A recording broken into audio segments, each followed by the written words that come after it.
అందరికీ నమస్కారం.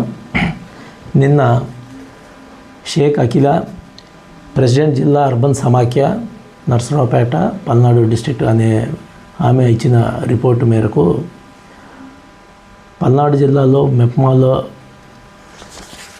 డ్వాక్రా గ్రూప్స్లో తీసుకున్నటువంటి లోన్స్లో కొన్ని అవకతవకలు జరిగినాయని, వాటికి కమ్యూనిటీ ఆర్గనైజర్స్గా ఉన్నటువంటి మెప్మాలో ఉండి పనిచేసేటువంటి ఒక 8 మంది కారణమని, ఆ విధంగా 8 మంది ఆల్రెడీ ఎగ్జిస్టింగ్ గ్రూప్లో ఉన్న మెంబర్స్ తోటి ఇంకొక గ్రూప్స్ని, ఫేక్ గ్రూప్స్ని క్రియేట్ చేసి దాదాపు 81 గ్రూప్స్ అలాంటివి క్రియేట్ చేసి 3 బ్యాంకుల్లో సుమారు 9,59,00,000 మేర డబ్బులు లోన్స్ రూపంలో అక్రమంగా తీసుకొని వాటిని బ్యాంకుకి రిటర్న్ పే చేయకుండా అవి ఫ్రాడ్ చేశారనేది వాళ్ళు ఒక రిపోర్ట్ ఇచ్చారు.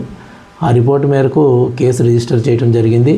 అది దర్యాప్తు జరుగుతూ ఉంది. దర్యాప్తుని సాగిన తర్వాత ఇన్వెస్టిగేషన్ కంప్లీట్ చేసి దానిలో ఎవరైతే నేరస్తులు ఉంటారో వాళ్ళ మీద తగు చర్యలు చట్ట ప్రకారం తీసుకోవడం జరుగుతుంది.